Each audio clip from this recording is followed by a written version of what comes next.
Mincinosul. Adaptare radiofonică după comedia lui Carlo Goldoni.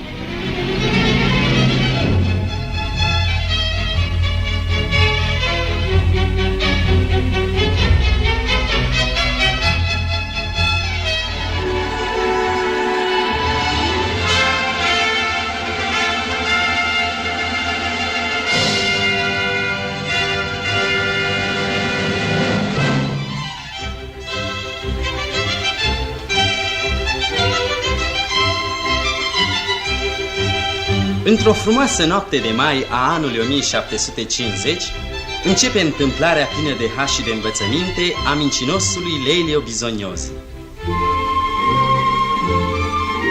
E o noapte venețiană cu cer senin. Sub razele lunii, sclipirile argintii ale apelor par un feeric joc de nestemate.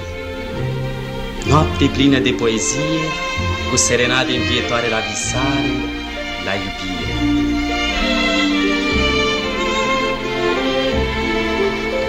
Tânărul student Florindo se furișează în jurul casei doctorului Balanzoni cu speranța de a o zări pe stăpâna inimii și gândurilor lui, frumoasa Rosaura, fiica doctorului. Și ca la o chemare a iubirii lui mistuitoare, signora Rosaura nu întârzie să apară pe terasa casei sale. Dar timidul signor Florindo nu a avut curaj să-i declare Rosaurei iubirea sa, mulțumindu-se să o împărtășească numai credinciosului său confident, Brighella. Iată-i acum pe cei doi în fața casei doctorului Balanzoni, ascunși după coloanele hanului la vulturi, stând de vorbă și plănuind parcă ceva.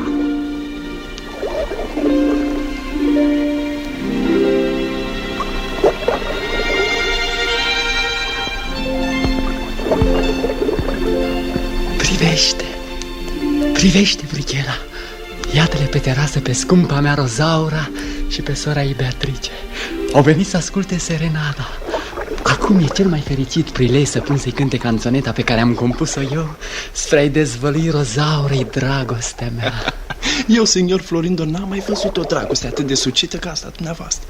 Dumneavoastră vă topiți de dragul signorii Rosaura. Stați în aceeași casă cu ea. Vă bucurați de încrederea tatălui cu care faceți practică doctoricească. Aveți prilejul să stați de vorbă cu ea și în loc să vă mărturisiți dragostea prin viu grai, dumneavoastră o cântați în canțonete. Nu lăsați clipele să zboare fără rost. Vorbiți-i.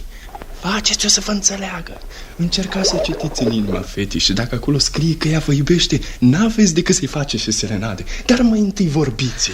Dragă Brighella, ți-am spus de atâtea ori, n-am curaj. Rosaura e totul pentru mine, dar nu știu cum să-i mărturisesc dragostea mea. Dacă atunci când suntem împreună aș îndrăzni să-i spun un singur cuvânt despre sentimentele mele, aș muri de rușine. V-ați hotărât atunci să suferiți mai departe în tăcere. Brighella, dacă ții într-adevăr la mine, fă ceea ce-ți poruncesc acum. Da. Du-te la barcă și dă ordin să se cânte canțoneta. Bine, domnișorile, mă supun poruncii dumneavoastră. Eu am să mă ascund pe aici, pe undeva. Dar de ce să vă ascundeți? Ca să nu fiu văzut de nimeni. Curios fel de a iubi.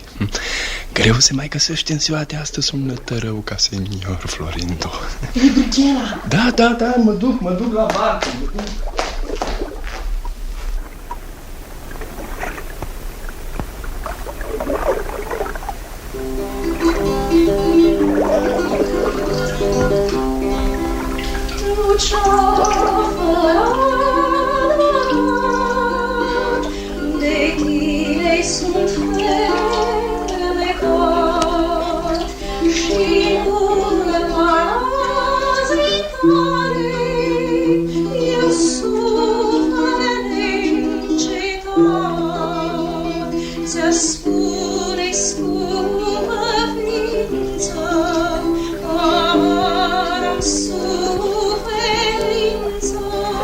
E adevărat, surioară, serenada e minunată.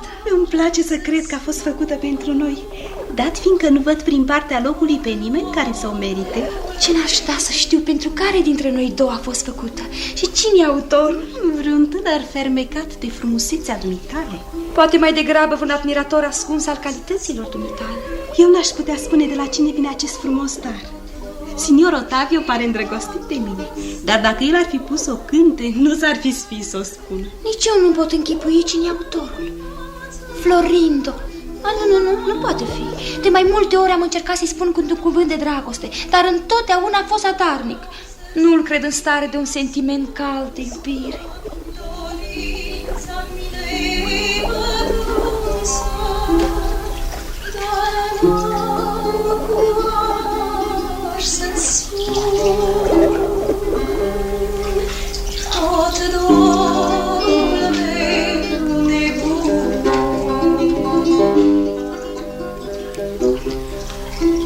Scumpa mea Rozaura, tu ești sufletul meu, tu ești singura mea speranță. O, dacă ai ști cât te iubesc.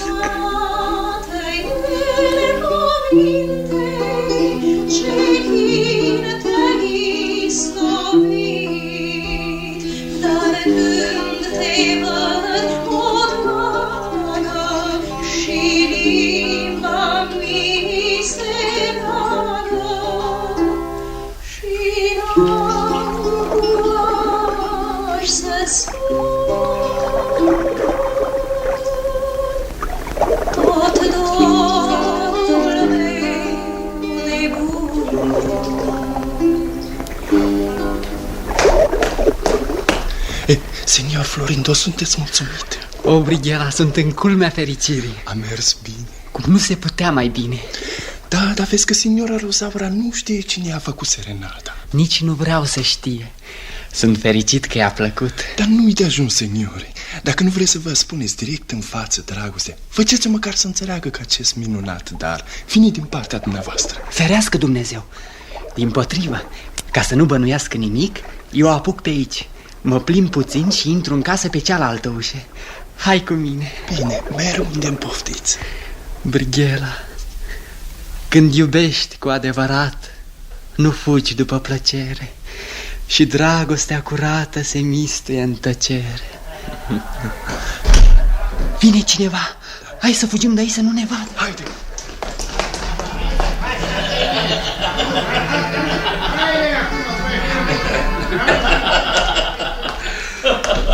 Ce spui, Arlecchino? Frumos oraș e Veneția. În orice zi a anului petrecerile se țin lanț. Uite acum, când răcoarea minunată a nopții te îmbie să mai respiri puțin după dogoarea din timpul zilei, ai ocazia să te desfeți ascultând minunate serenade, ca cea de adineauri. Eu pe serenada asta nu dau 2 bani. Nu? Și de ce, mă rog? Nu, pentru că stomacului meu flământ îi plac serenadele în care se pomenește și de mâncare. Arlecchino, privește la cele două signore de pe terasa de acolo. Le-am zăricit la fereastra camerei mele și cu toate că noaptele învălui cu mantaua ei discretă, mi s-au părut frumoase. Pentru dumneavoastră toate femeile sunt frumoase. Amintiți-vă de signora Cleonice din Roma, care vi se părea o stea. O stea pe care a întunecat-o norul plictiselii. Nu mai mi-aduce aminte. Faptul că cele două signore stau atâta vreme pe terasă mă face să cred că nu sunt dintre cele mai retrase. Vreau să-mi încerc norocul. Cu o singură condiție: să strecurați în 4 vorbe 10 minciuni. Nu fi obraznic. Nu confunda minciuna vulgară cu născocirile mele de spirit. O, Arlecchino, privește ce strălucitoare par cele două signore în bătaia lunii. Mai înainte de a intra în vorbă cu ele, aș dori să știu cine sunt. Du-te la Han și întreabă pe vreunul din slujitori cine sunt, cum le cheamă și dacă sunt frumoase. Zău, stăpâne, lăsați-vă de obiceiul ăsta să vă băgați nasul în treburile altora. Arlecchino, nu mă supăra că vai de spinarea ta. Bine, fac ce-mi porunciți.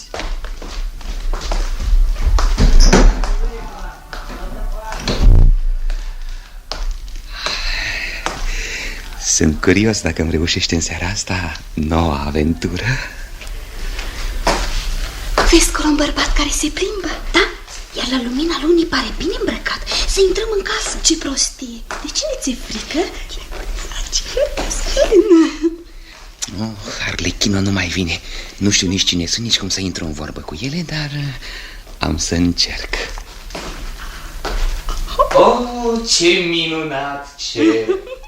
Ce noapte splendidă și calmă! Oh, dar nu e de mirare că cerul strălucește mai mult ca de obicei, întrucât îl luminează două minunate stele. Vorbește de noi, fermecător, să ascultăm. Până și argintata raza lunii pălește, alături de strălucirea celor doi aștri luminoși, apăruți pe firmament. Sau e un nebun, sau vreun îndrăgostit. Dacă nu mi-ar fi teamă să fiu luat drept îndrăsneț, aș cuteza să vă spun noapte bună. Dimpotrivă ne onorează. Ați ieșit să vă bucurați de răcoarea serii. Într-adevăr, căldura din timpul zilei a fost înăbușitoare. Profităm de această clipă de libertate pentru că părintele nostru este plecat de acasă. Părintele domnilor voastre nu este în oraș. Nu, signore. Cunoașteți pe tatăl nostru? Cum? Dar e foarte bun prieten. Dacă nu este îngăduit să știu, unde s-a dus? La Padova, ca să vadă un bolnav. Da. Sunt fete de doctor. Signorul doctor este o valoare. Da. Secolul nostru se mândrește cu un asemenea om. Asta depinde de bunătatea celor ce sunt îngăduitori cu dânsul. Dar, signore, trebuie să vă mărturisim că, deși dumneavoastră ne cunoașteți atât de bine, noi nu știm cu cine avem cinstea să vorbim. Sunt un admirator al dumneavoastră. Al meu? Al meu? Al uneia dintre dumneavoastră. Faceți-ne onoarea de a ne spune despre care din noi e vorba. Nu. Îngăduiți-mi să țin ascunsă această taină. La timpul potrivit mă voi explica. Să știi că o să ceară pe una dintre noi două de nevastă. Cerul știe care din noi va avea parte de asemenea noroc. Signor Lelia, unde v-ați dus? Aici s-a dus, așa de tare. Hai, spune cum le cheamă. Sunt fetele unioare. Sunt fetele unioare care... Nu mă privește, spune-mi cum le cheamă. Tatăl lor este doctor. Știu asta, spune-mi numele lor. Pe una o cheamă Beatrice, pe cealaltă Rosaura. Mi-ajunge. Signor, vă rog să mă iertați. Am dat un ordin servitorului meu. Dar, signore, dumneavoastră sunteți venețian? Nu, sunt cavaler napolitan. Cavaler napolitan. Din două vorbe, două minciuni. Și care-i întâmplări datorăm cinstea de a ne cunoaște? Locuiesc în acest oraș, fără ca cineva să-mi cunoască numele de aproape un an. Abia seara am picat. De dată ce am sosit, ochii mei au fost fermecați de frumusețea signorii Rosaura și a signorii de acum. Am stat mult timp la îndoială căreia să-i închin dragostea mea, socotind că amândouă sunteți demne de ea. Până la urmă am fost nevoit să mă declar... Pentru cine? Pentru... Tocmai asta nu vă pot spune acum. Dacă îi se prinde, punem una pe amândouă. Dar de ce nu vreți să mărturisiți taina dumneavoastră? Deoarece mă tem. Mă tem ca inima celei pe care eu o iubesc să nu aparțină altuia. Eu vă asigur că n-am niciun iubit. Nici eu, vă jur. Două locuri vacante. V-a pus Dumnezeu mâna în cap. Cu toate acestea, se fac serenade pe sub fereastra dumneavoastră. Vă jur pe onoarea mea că nu știm cine e autorul. Cerul mi-e martor că nici eu nu știu cine a făcut-o. Da? Cred și eu că nu știți. Dar ați fi curioase să aflați? Mor de curiozitate. Suntem femei și e firesc să fim curioase. Da, fie am să vă scap de acest schimb. Serenada pe care ați ascultat-o cu atâta plăcere este o mică mărturie a dragostii pe care o nutresc pentru frumoasa mea. Stai, a furisitul ăsta la piroană. Și nu vreți să ne spuneți pentru care anume? Nu, desigur. Ați ascultat serenada pe care am pus să vă cânte. Nu era vorba întrânsa de un îndrăgostit ascuns și timid? Ei bine, eu sunt acela. Signore, binevoiți a ne spune măcar numele dumneavoastră. Bucuros. Don Hasdrubal din casa marchisilor de Casteldoro. Nu duce lipsă de nume. Să intrăm în casă, Rosaura, să nu ne ia drept două femei ușoare. Ai dreptate, Beatrice, mai bine să fim prudente. Signoria voastră. Signora? Îngăduiți-ne să ne retragem. Nu, mă lipsiți de o mare fericire. Cu altă ocazie ne vom bucura de prezența dumneavoastră. Signor Marchis, noapte bună. Signor Hasdrubal, voi fi fericită să vă mai revăd. Signore!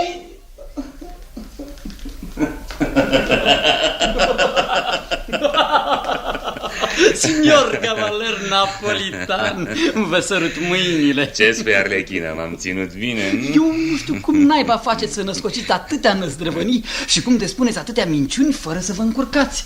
Prostule, astea nu sunt minciuni. Sunt născociri de spirit, sclipiri ale inteligenței mele vii.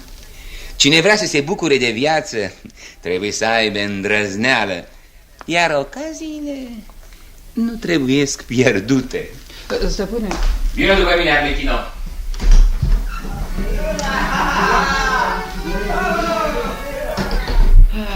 Te-ar veni mai repede la Veneția, taică-su, că smintitul ăsta o să-și rupă gâtul. Hei, dar ce văd? O altă femeie pe terasă. Nu pare a fi niciuna din cele două dinainte. Acum că stăpânele mele se duc la culcare, pot să mai respir și eu puțin aer. Ei, ia te uită! Un bărbat se plimbă și mă privește. Ar fi timpul să dea norocul și peste mine. Ce-ar fi să încerc și eu? Voi fi oare în stare să mint ca stăpânul meu? Uite că se apropie.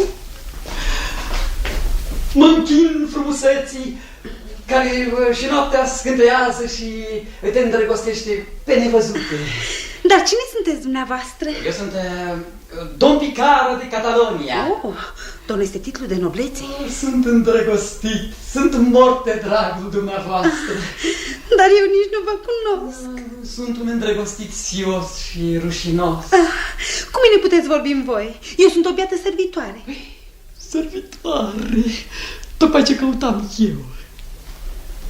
Spune-mi, frumoasa mea servitorică, ai auzit acea canțonetă de adineauri? Desigur, seniore. Și știi cine a cântat-o? Eu nu, cu siguranță. Eu am cântat-o. Da? Da? Glasul părea de femeie. Da. Eu am iscusința să cânt pe toate glasurile. Notele mele ascuțite întreg cu 2 octave flautul. Era într-adevăr o foarte frumoasă canțonetă. De iubire. Eu am compus-o. Sunteți și poet? Da, am avut de doică o muză. Și pentru cine v-ați dat atâta osteneală? Pentru dumneata, scumpă, numai pentru dumneata. Dacă ar fi adevărat, ce mândră m-aș simți. Dar crede-mă, ce jur pe toate titlurile mele de noblețe. Vă mulțumesc din toată inima, seniore. Frumoasa mea, ce vrei să fac pentru ochișorii dumitale frumoși? Colomina! Ochișorii mei frumoși sunt triși că trebuie să vă părăsească. Nu mă lipsi de luminoasa dumitale frumusețe, care și noaptea scânteiază ca o... Colomina! Dar nu mai pot sta. Mă cheamă stăpânele mele. Da, mă dăjduiesc că o să ne mai vedem. Da, o să ne mai vedem. Signor domnule Don Picaro, noapte bună. Noapte bună.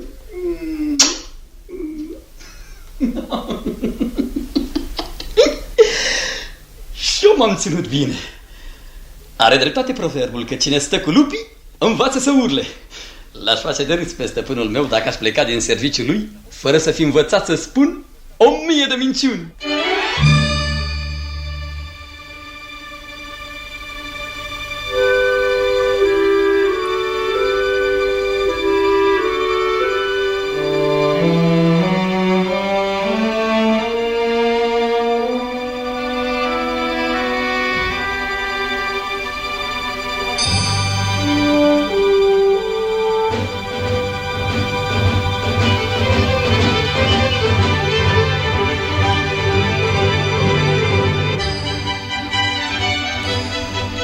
A doua zi vis de dimineață, signor Florindo, care fericit de reușita serenadei n-a închis ochii toată noaptea, se plimbă prin fața casei doctorului de vorbă cu credinciosul său, Brighella.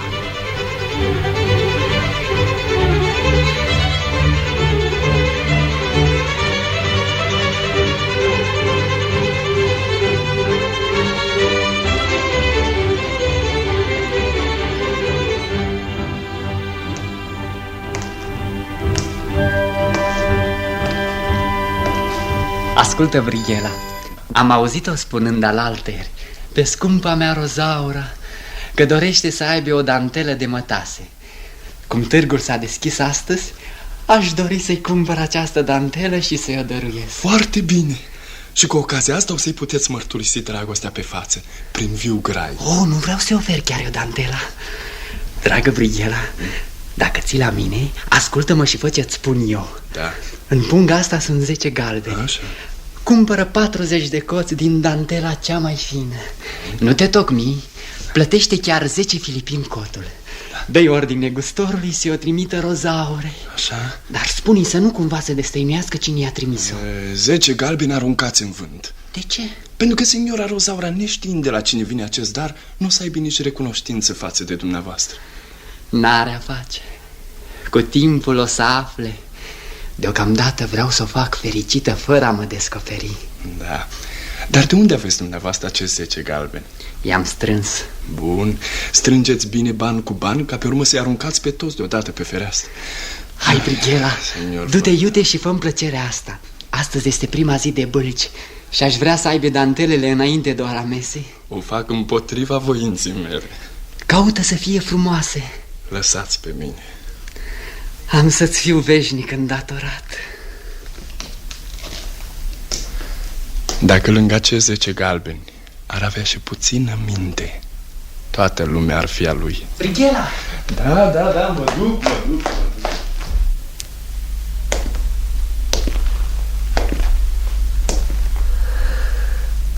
Uite colo terasa unde se arată adorata mea.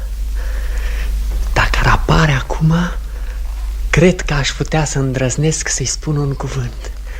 Ea spune, de exemplu: Signora, vă iubesc din toată inima. Viața fără dumneavoastră e lipsită de sens. Sunteți sufletul meu. Scumpo, ai milă de mine. Dar ce-i, Florindo? Vorbești de unul singur? Signor Otavio, oare m-o fi văzut?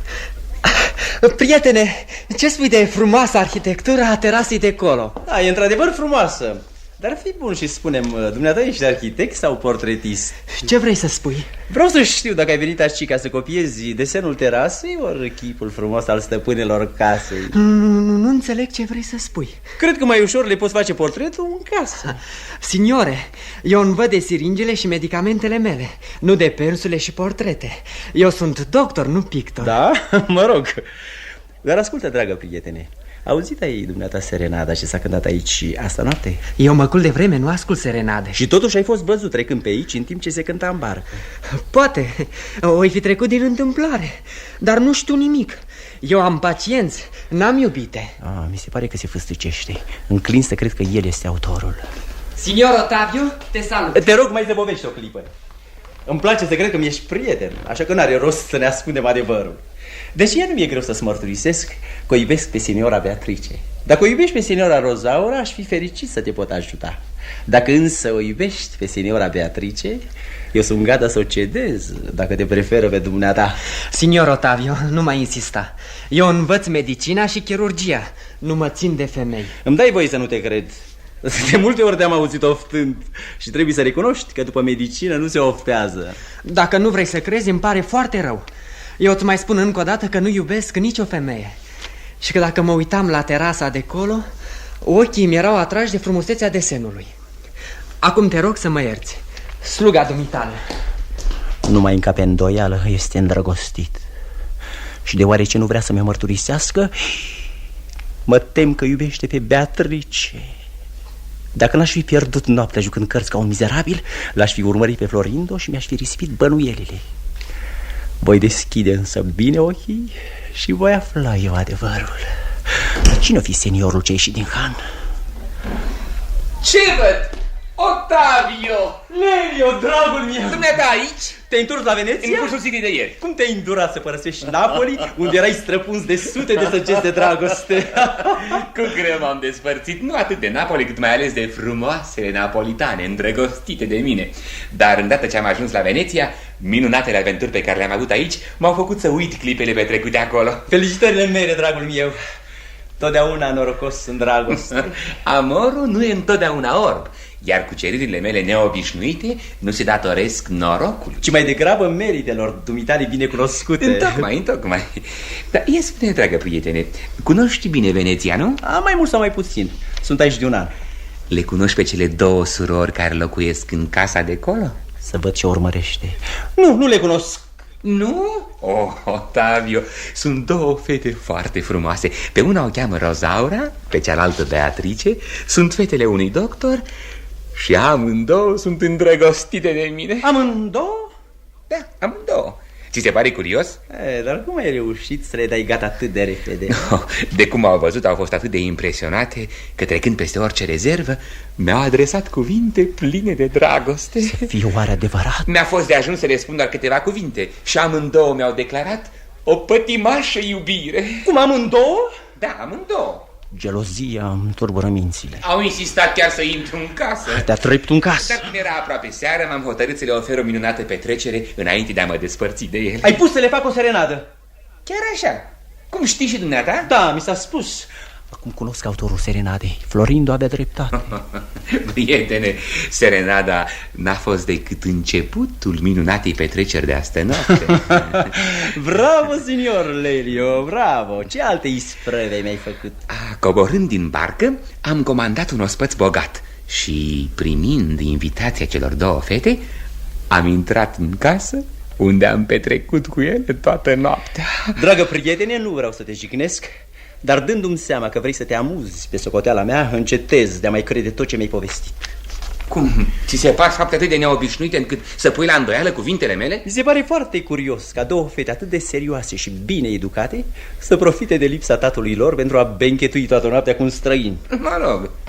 Iată-l pe Arlechino, servitorul meu. Întreabă-l și pe el să te convingi. Ar fi grav dacă ele au dat dovadă de o asemenea slăbiciune. Ascultă, Arlechino, unde am fost eu astă noapte? Să luați aer. N-am vorbit eu sub terasa de colo cu două signore? Asta da, e adevărat. N-am pus eu să le cânte o serenadă? Dar și eu am cântat din gură canțoneta. Pe urmă nu le-am oferit o masă? O masă? Da, masă. Masă Arlechino din casa signorii Rosaura și a signorii Beatrice. Da, de la signora Rosaura, de la signora Beatrice. Da. Și cât a durat acest minunat ospăț? A durat... până s-a terminat. Ai auzit, Otavio? Iată spusele mele confirmate până în cele mai mici amănunte. Nu mai am nimic de spus. Te invidiez pentru norocul dumitale. Lăsând la o parte modestia, trebuie să-ți mărturisesc că norocul n-a jucat un rol prea mare în această cucerire a mea. Nu? Nu. Dar ce anume? Nu vreau să fiu un lăudăros, dar oarecare merite pe care le am. Da, asta e adevărat. Dumneata ești un băiat de viață cu maniere frumoase. La Napoli am avut prilejul să-ți admir calitățile, dar să dai gata două surori așa, cât ai clipit din ochi, mi se pare prea. Prietene, asta încă nu-i nimic pe lângă ce o să mai fie. Mă dau bătut în fața calităților și norocului dumitale. Acum te rog să-mi dai voie să mă retrag. Trebuie să mă duc în cameră la mine să iau bani ca să achit ce am pierdut la cărți astă noapte. Ia stai, unde locuiești? În halul acesta. Drace, Otavio, și eu locuiesc aici de ieri, dar nu te-am văzut până acum. Am mâncat în oraș și am jucat cărți toată noaptea. Spune-mi, stai aici de atâta vreme și nu le cunoști pe cele două surori? Le cunosc din vedere, dar nu sunt prieten cu ele. Nu vreau să mă descoper. Ascultă, Otavio, dacă ai ocazia să vorbești cu ele, să nu le destăinuiești confidența pe care ți-am făcut-o. Aceste lucruri sunt pentru noi o taină pe care nu ți-aș fi încredințat-o dacă nu mi-ai fi prieten adevărat. Dragul meu, la revedere. Sluga dumita.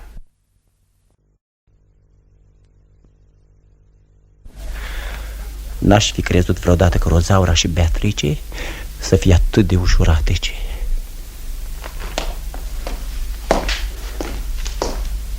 Stăpâne, dacă o să continuați așa, o să ne încurcăm. Nu fi prost. Ține-te după mine și să n-ai nicio grijă.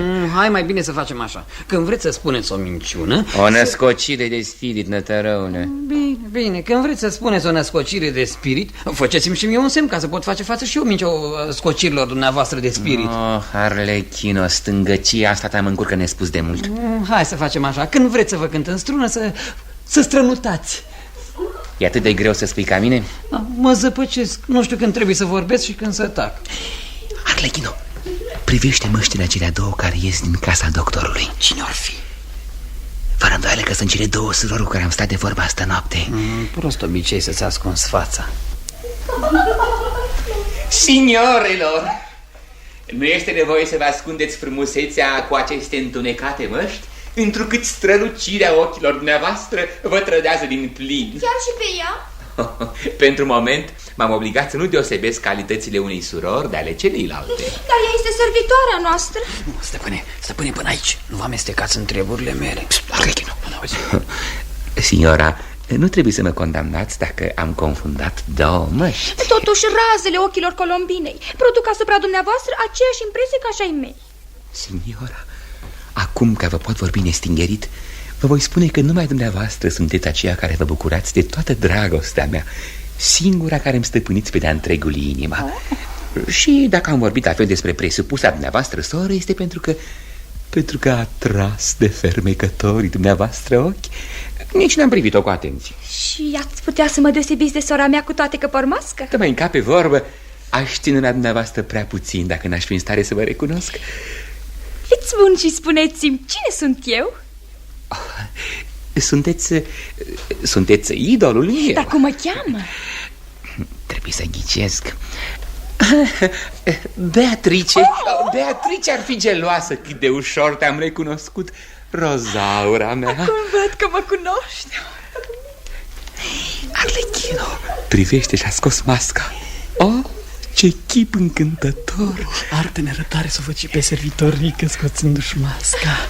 Oare pot fi cu adevărat sigură de sentimentele dumneavoastră? Signora, Hasdrubal nu știe să mintă.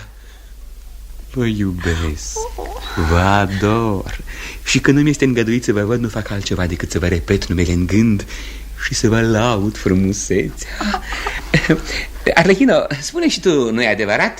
Nu, dar putea vedea și mutrișoara celeilalte. Răspunde, Arlechino, nu-i adevărat?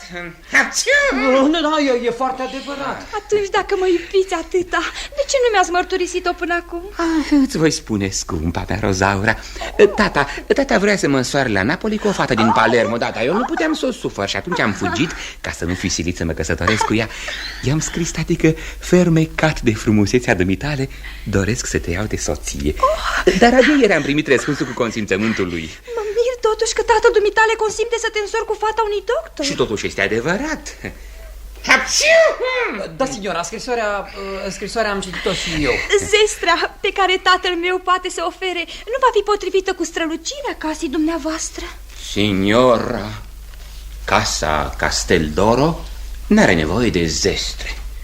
Toate bijuteriile, argintăria, aurăria pe care tatăl meu, ca un om strângător, le adună de 20 de ani, îți vor fi puse la picioare, mireasa mea bogată. Sunt uluită. Și toate aceste minunății pe care mi le înfățișez mă fac să mă tem că-ți bagi joc de mine, ca să te distrezi. În viața mea n-am spus un adevăr mai mare ca acesta. De când mă știu, nu există om care să-mi poată reproșa o cât de mică minciună. Întreabă-l și pe servitorul meu. Da, signora, prin gura stăpânului meu vorbește însuși adevărul. Când voi putea spera să am vreo dovadă adevărului despre care îmi vorbești? De îndată ce se va întoarce la Veneția, tatăl dumitale. Bine, am să văd dacă ții cu adevărat la mine. Ai să te convingi de sinceritatea mea. Aici parcă stă signor doctor. Pe cine cauți, băiete? Iertare, signora. Asta e casa signorului doctor Balanzoni? Chiar asta, pe cine cauți? Am ceva de predat signorului Rozaura, fata dumneavoastră. Eu sunt ce anume? Cine te trimite? Sunt 40 de cozi de dantelă. Patronul mi-a spus că este pentru dumneavoastră. Dar nici dumnealui, nici eu nu știm ce le-a cumpărat. Dacă e așa, poți să le iei înapoi. Eu nu primesc darul dacă nu știu cine mi le trimite. Am poruncă să vă las dantela, fie ce-o fi.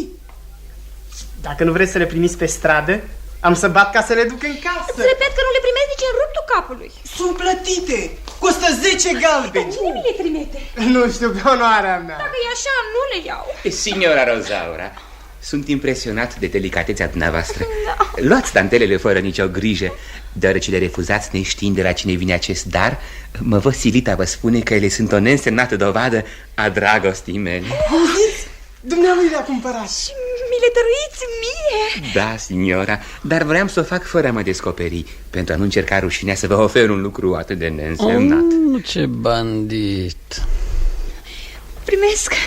Primesc cu nespusă bucurie atenția dumneavoastră. Credeți-mă că aceste dantele îmi sunt nespus de scumpe. Tocmai doream să cumpăr și eu, dar nu așa de frumoasă. Signora.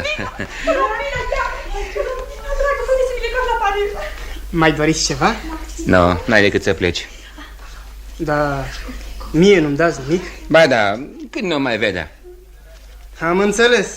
Nu mai vedea la Sfântul, așteaptă. Dacă îmi dați voie, mă întorc în casă.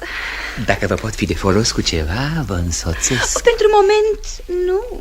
Nu? Am ieșit mascată numai spre a vă vorbi și a afla cine este fericită aleasa a inimii dumneavoastră. Acum mă întorc în casă nespus de bucuroasă. Să mă iubești din toată inima, soțioara mea. Soție! Dacă ar putea fi adevărat. Aveți încredere în cuvântul meu. Timpul ne va dovedi. Signor Hasdrubal. Signora? Cu voia dumneavoastră o să mă retrag. Colombina, vină cu mine. Signora Rosaura, vin numai decât. Îngăduiți-mi să mai rămână o clipă. Bine, Colombina, bine. Mi se pare că ocheșerul de colo e cel cu care am vorbit azi noapte. Dar costumul nu pare a fi de cavaler. O să mă lămuresc eu în curând. Stăpâne, servitorica n-a intrat în casă. Hai! Și-a scos măsculița. În privința mutrișoare, nici a mea nu e mai prejos ca dumneavoastră. Dacă poți, profită. Caută să o îmbrobodești ca să ne lesnească intrarea în casa stăpânilor ei. Da, nu învățați-mă vreo minciună. Descurcă-te singur. Signora, dacă nu mă înșel, dumneavoastră sunteți cea de azi noapte. Sunt cea de azi noapte, cea de ieri și cea de acum 20 de ani. Bravo, îmi place că ești glumeață. Eu sunt ăla care azi noapte v-am înșirat vorbele alea frumoase. Signor Don Picaro, la ordinele dumneavoastră. Iertați-mă, dar nu pot să vă cred. Costumul pe care îl purtați nu pare a fi de cavaler. Cum sunt cavaler, nobil, bogat și mare? Iar dacă nu credeți, întrebați pe acest prieten al meu. Sănătate. Mulțumesc. Stăpâne, nu știu dacă ați observat, dar am strănutat. Nu pierde vremea, prostește. Vă rog, confirmați și dumneavoastră născocirile mele de spirit. Și din ce loc sunteți dumneavoastră, senior? Sunt din Alma, cetatea Romii. Sunt rudă cu cei mai însemnați cavaleri ai Europei și am moșile în cele 4 părți ale lumii. Să vă fie de bine. Mulțumesc. Din cauza tabacului. Zău, stăpâne, nici atâta serviciu nu-mi faceți. El le spui prea cuconate. Da, ce, ale dumneavoastră parcă sunt mai turtite. Seniorul marchiz, pentru că o iubește pe stăpâna mea, i-a făcut un dar. Dacă și dumneavoastră m-ați iubi, ați face la fel. Dă poruncă, fetițo. Du-te în bâlți, ia ce-ți place, iar eu plătesc. Poți cumpăra până la 500.000 de. Signor Don Picaro, asta e prea. Am plecat? Da, signora. Ți-am spus eu că ești prost? Am vrut să vă imit pe dumneavoastră. Haide, urmează-mă. De-abia aștept să mă întâlnesc cu Ottavio ca să-i povestesc această nouă aventură. Da, și cu ceva înflorituri pe deasupra. Povestirea aventurilor de iubire nu poate avea farmec fără puțină fantezie. Atunci trăiască fantezia!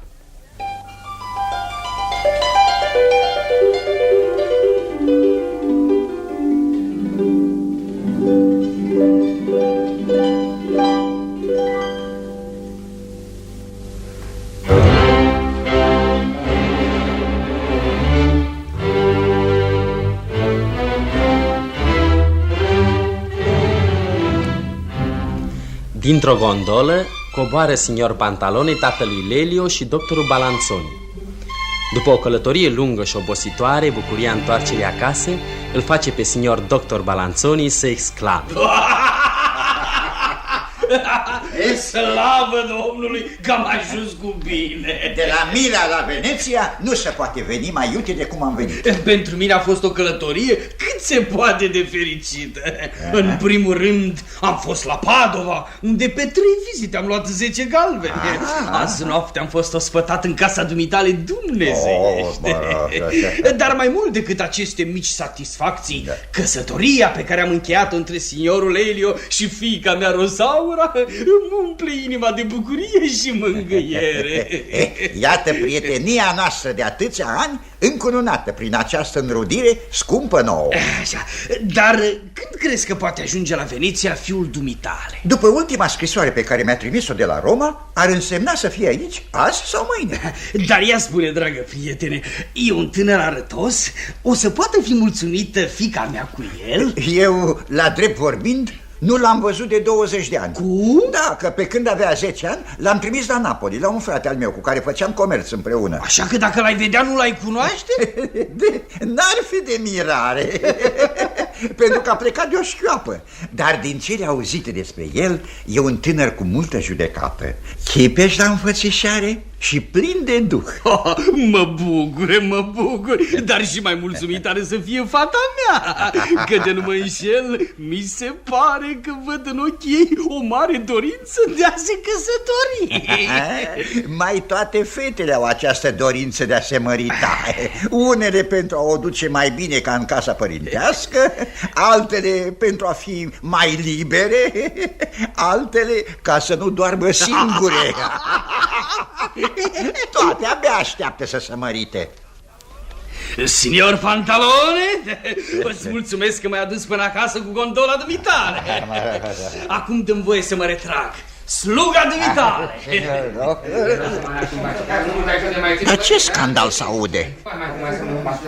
Seniore, nu știu să mai umblu după dumneavoastră. N-ai decât să nu mai umbli. Aștept să-mi plătiți. Ți-am dat un galben, ce mai vrei? Mă mir de dumneavoastră că nu vă e rușine să-mi dați un galben bacșiș de la Napoli până la Veneția. Bacșișul este o favoare, nu o obligație. Și dacă ți-am dat un galben, ți-am făcut un mare, atât. Păi dăm bacșișul trăim. De la Napoli până aici m-am așteptat la cel puțin 3 galbeni. Cavalerul ăsta vine de la Napoli. Te pomenești că l-a văzut pe băiatul meu. Așa că alege, ori galben, ori o ciomățeală bună. Dacă n-am fi la Veneția, v-aș arăta eu ce sunt birjare napolitane. Hai, deci te duci și mă bate la cap. Uite cu ce te aduci când îi servești pe neisprăviți ăștia. Nu fi ăsta băiatul meu? Să-l iau pe departe, să nu fac vreo greșeală. Preilustre, iertați-mă îndrăzneala. Dumneavoastră veniți de la Napoli? Da, de la Napoli. La Napoli eu am o mulțime de prieteni. Sunt în corespondență cu mulți nobili. Iar dacă luminăția voastră ar fi vreunul dintre ei, aș fi fericit să vă pot fi de folos. Eu sunt contele de Ancora și vă stau la dispoziție. Am scrântit-o. Nu e fiul meu. Mă rog. Să-mi fie iertate, preilustre signor conte, îndrăzneala. L-ați cunoscut la Napoli pe un oarecare signor Lelio dei Bisognosi? Lelio? Da. Oh, da, l-am cunoscut foarte bine. Da. Îmi era chiar foarte bun prieten. Da. Un tânăr într-adevăr fermecător, plin de spirit, iubit de toată lumea, da? Și în special de femei. Într-un cuvânt este idolul Napoli. Dar ce este mai interesant este că are o inimă deschisă și sinceră, încât este cu neputință să spună cea mai mică minciună. Signore, mă faceți fericit cu aceste vești bune. Îmi vine să plâng de bucurie. Signor Ottavio, ce surpriză plăcută să te întâlnesc. Signore, sunt fericit să împart cu dumneata marea bucurie. Ce anume, signor Ottavio, te face să te bucuri împreună cu mine? Sosirea fiului dumitale. A sosit? Unde e? Bravo, asta e bună. Păi, senior Lelio, e aici, în fața dumitale. Tata a făcut-o odată. Cum? Signor conte de Ancora? Dragă tată, te-am recunoscut. Tocmai observam efectele asupra dumitale. Iartă-mă, te rog, iată-mă la picioarele dumitale cerându-ți iertare pentru această mică glumă. Vino încoace, scumpul meu copil. De atâta vreme de când te doresc și oftez după tine. Stai să te sărut, scumpul meu, Lelio. Da, bagă bine de seamă. Nici în glumă să nu mai spui asemenea neadevărul. Da. Tată, crede-mă că este prima minciună pe care am spus-o în viața mea. Să mergem acasă. Am să-ți spun lucruri mari. Signor Ottavio, te salut. Sluga dumitale. Drăguțul de Lelio. Ia uitați-vă ce mai băiat. Ia uitați-vă ce mândrețe de om. Tată. Ce să și cu dragostea asta de tată? Ottavio, dragă Ottavio, înainte de a pleca, trebuie să-ți împărtășesc un secret. Azi am invitat în Bâlci pe cele două surori. Au venit mascate special ca să mă caute și le-am tratat cu vin dulce. Îți fac această confidență care sper să rămână între noi. Ottavio, te las cu bine. Sunt din ce în ce mai uimit de ușurința acestor două fete. Îmi apar într-o lumină cu totul nouă. În absența tatălui lor și-au permis tot felul de libertăți, dar chiar de atâta nu le-aș fi crezut în stare. Servitorul dumitale, scumpe signor Ottavio. Iată-l pe sărmanul lor, părinte. Frumosul cinstesc copilele sale. Noroc că, refuzându-mi mâna Beatricei, m-a scăpat de pacostea unei soții necredincioase.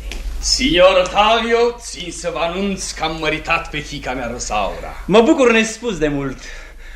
Știu că a dat norocul peste ginere. Acum mai am de măritat pe Beatrice. N-are să-ți fie prea greu să găsești și pentru Beatrice un soț. Știu și eu că o mulțime de tineri se bat ca să-mi fie gineri, pentru că nu le am decât pe astea două fete și la moartea mea totul o să fie al lor. Cum însă dumneavoastră, signor Ottavio, ați dat semne de atâtea ori că vi s-au aprins călcâile după Beatrice, mă gândesc să vă dau mai degrabă dumneavoastră decât altuia. Două cui vrei dumneata. Eu nu mai sunt dispus să o iau. Nu vorbiți cu prea mult dispreț, signor. Beatrice nu e o fată de cerșetor. E fata unui gentilom, dar prin purtarea asta nu dă dovadă că ține seama de acest lucru. Dar cum vorbiți așa, signor Ottavio? Vorbesc și știu ce spun. Ar trebui să tac. Însă dragostea înfocată pe care am avut-o pentru signora Beatrice și pe care nu pot să mă scot încă din inimă, precum și buna prietenie ce o am pentru dumneata, mă obligă să dau totul pe față. Fetele dumitale, astă noapte, după ce au ascultat cu plăcere o serenadă, au invitat în casă pe un necunoscut, mâncând și petrecând cu dânsul toată noaptea. Dar fetele mele nu sunt în stare de asemenea fapt. Da? Vom vedea dacă sunt ori nu în stare. Dacă iei lucrurile pe care ți le-am spus drept bune, eu sunt un prieten care ți-a deschis ochii. Dacă le iei anapoda, atunci sunt omul care în orice fel va ști să dea seama de cuvintele sale. Te salut, signor doctor. Vai de mine și de mine, biata mea reputație. Asta e o suferință pe care nici Hipocrate și nici Galenus nu mă învață cum să o lecuiesc. Am să găsesc un sistem de medicină morală care să mă învețe să taie răul din rădăcină. Totul le iau din pripă să nu las răul să se întindă. Principis obsta, seromedicina para.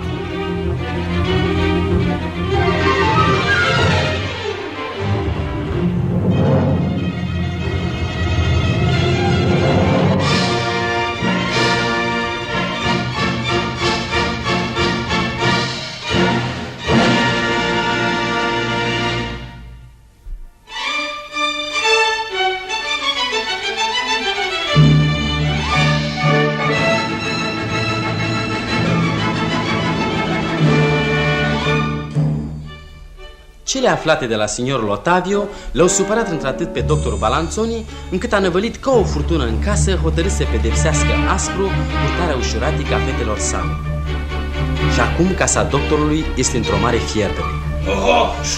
Țipetele doctorului se amestecă cu plânsul fetelor, cu intervențiile împăcitoare ale Colombinei, dar mai ales cu lamentările signorului Florindo, care nu știe cum să ia apărarea iubitei sale Rosaura.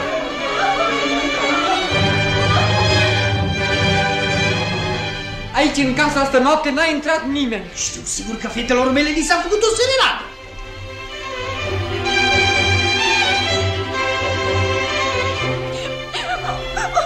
Tată dragă, cred că oricărei fete cinstite este îngăduit să asculte o serenadă de dragoste, fără ca onoarea ei să aibă ceva de suferit. Da, dar cum stă cu onoarea unei fete care primește un om străin în casă și beînchituiește cu el toată noaptea?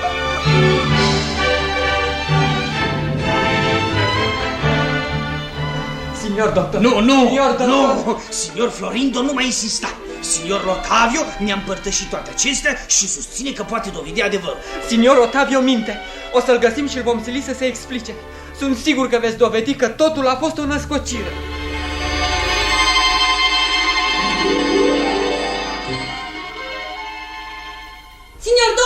Signor doctor, biata signora Rosaura a leșinat.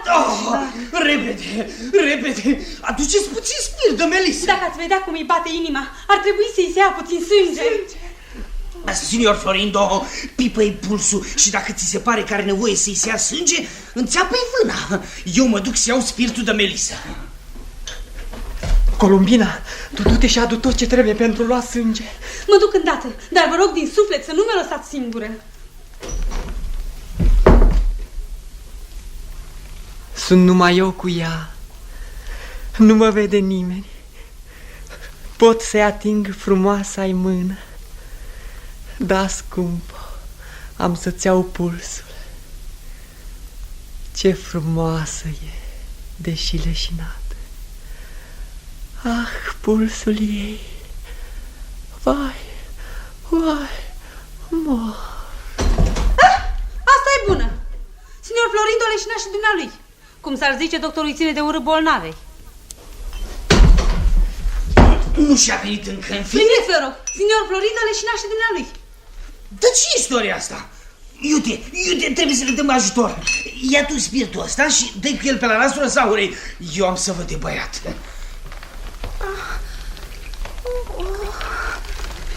Uite că seniora se mișcă. Și Florindo se trezește. Parcă s-au înțeles. Vai, unde sunt? Așa, fetițo, fă-ți cruce, nu-i nimic. Vai de mine, ce-am făcut? Dar ce-a fost asta, Florindo? Ce-ai avut? Signor doctor, nu știu nici eu. Vă rog să mă iertați. Dați-mi voie să mă retrag. Să spun drept, am impresia că s-a cam scrântit. Curaj, signora, curaj, fiți veselă. Vai, tată dragă, te rog foarte mult. Copila mea, nu-ți mai face sânge rău. Mi s-au dat asigurări că nu este nimic adevărat din tot ceea ce s-a spus despre tine. Îmi place să cred că a fost o calomnie, o născocire. O să lămurim noi toate. Bine, tată dragă, bine. Dar cine a fost în stare să născocească asemenea neadevăruri dăunătoare reputații noastre? Signor Otavio, dar nu nicio grijă, am să-l găsesc și am să-i cer socoteală. Stați, mă duc eu să-l caut. Am să-l aduc aici și o să-l ținem să spună că nu e adevărat. Du-te, Colombina, și dacă îl găsești, spune că vreau să-i vorbesc eu. Îl aduc aici, pe sus. Nu le mai făcut să sufăr, tată. Păi lasă. O să înlecuim noi durerea cu o mare bucurie. Află, dragă Rozaura, că te-am măritat. Cu cine m-ai măritat? Băiatul signorului Pantalon. Vai, tată drag, dacă ții la mine, te rog, cruță-mă pentru momentul această nenorocire. Înainte de a-ți răspunde, aș vrea să știu pentru ce.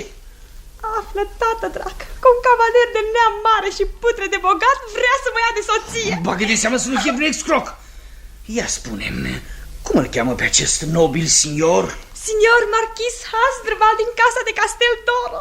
Măi să fie, fata mea cu un marchiz. E sigură că vrea să te ia de nevastă? Mi-a spus-o categoric. Dacă e așa, am să fac tot posibilul să-ți asigur fericirea. Tată, nu e adevărat ce spune Rozaura. Beatrice, dar de unde ai mai apărut? Am auzit de dincolo totul. Nu e adevărat că marchizul Hasdrubal s-a declarat pentru ea.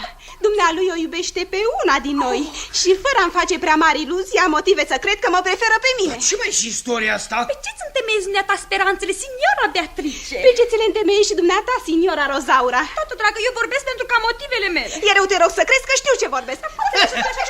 Asta e cea mai hazlie poveste de pe lume. Tăceți! Acum ascultați-vă și pe mine. Dacă signor Marchis va vorbi cu mine, am să aflu întrucât ceea ce mi-a spus este adevărat și care dintre voi este aleasa lui. Dacă însă o fi o născocire, după cum cred, o să am tot dreptul să spun, fără să vă supărați nici una, nici alta, că sunteți amândouă niște zbitine. Pe ce te bazezi dumneata, signora, când pretinzi că signorul Marchis s-ar fi declarat pentru dumneata? Pe ce mă bazez eu? Nu dă greș. Dar nu sunt obligată să spun dumitale totul. La urma urmilor mi-a spus și mie ceea ce ți-a spus și dumitale. Lasă că o să vedem noi. Hai să mi-o plătești, surioară. Întotdeauna a căzut pe același acoperiș, noi nu avem loc. Dacă n-ai fi fost dumneata și fost măritată de 3 ani și mai bine. 50 m-au cerut, dar tata n-a vrut să o supere pe cea mai mare. Sigur, cine știe ce pretendențe ai avut. Printre alții pe stimabilul signor Otavio, care a născocit toate netrebiciile pe care le-a spus tati despre noi.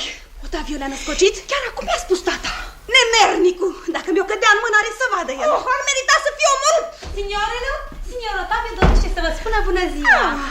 Vin aici în fața dumneavoastră, încurcat și copleșit de rușine. Dumneata, signore, umbli cu minciuni. Ești un mincinos. Signorilor, cel care umblă cu minciuni, mincinosul nu sunt eu. Cine a spus tati că ni s-a făcut o serenadă? Eu i-am spus, dar totuși...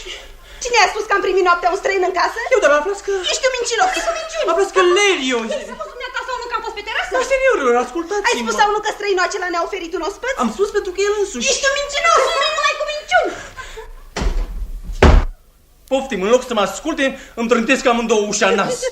Colombina, te rog să-mi iei dumneata apărare.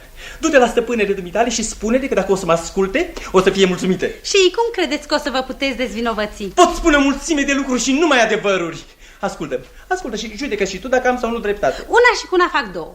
Dumneavoastră ați spus stăpânului că străinul a intrat în casa noastră? Dar dacă am... Dumneavoastră ați spus că ne-a dat o masă? Da, dar toate astea... Ați spus sau n-ați spus? Da, am Păi dacă e așa, umblați cu minciuni și sunteți un mincinos. Și servitoarea își bate joc de mine.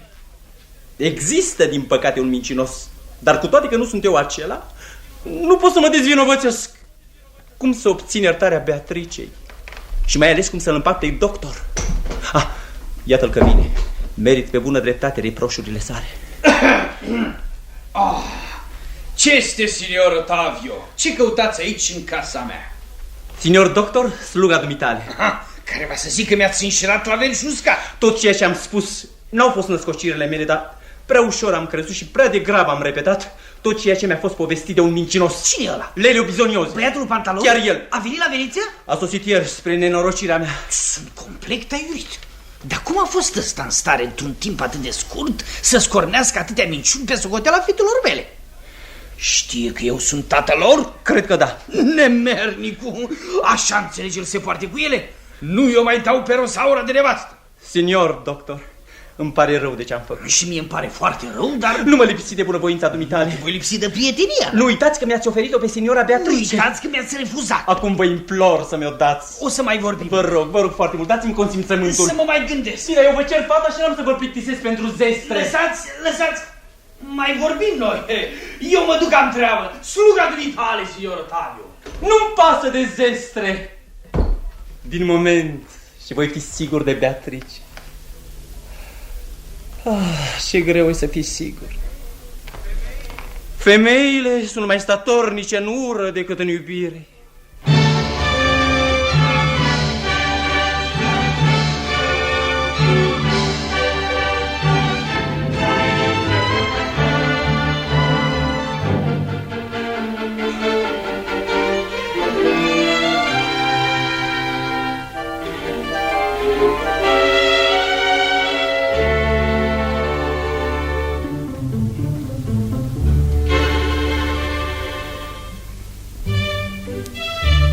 În acest timp, signor Lelio s-a instalat în confortabila locuința tatălui său, signor Pantalone. Acesta nu a reușit până acum să împărtășească fiului său marea veste, dar se pregătește să o facă în clipa aceasta.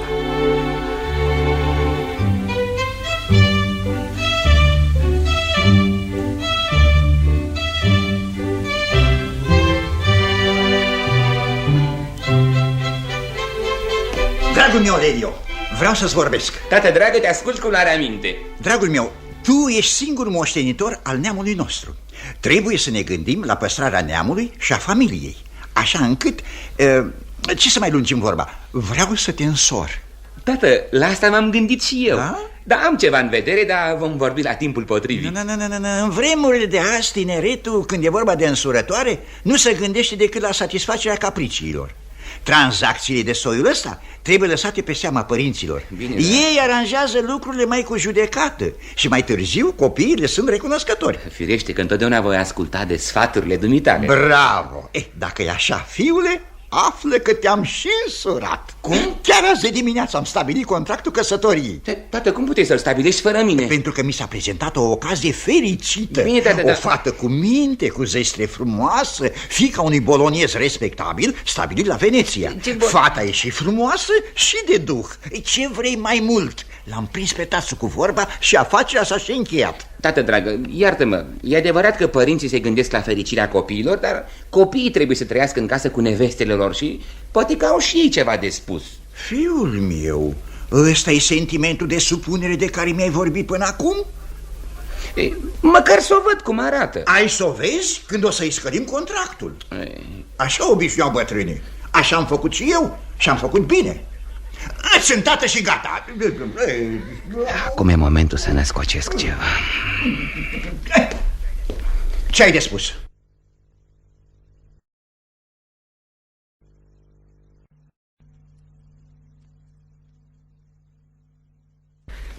Vai, tată dragă, în genunchi îți cer iertare. Am greșit, dar nu puteam face altfel. Ce greșeală? Vorbește. Îți cer iertare cu lacrimi în ochi. Haide, vorbește odată. La Napoli m-am însurat. Ce că te... Și... Acum mi-o spui. De... Niciodată nu mi-ai scris nimic. Nu. Ai meritat să te izgonesc. Dar mi-ești drag. Tu ești singurul meu copil. Și cum poți n-ai făcut-o, nu mai poate fi îndreptată. Scoală-te. Ei, dacă Nora o fi de rangul nostru și dacă o să-mi placă, poate că am să o accept.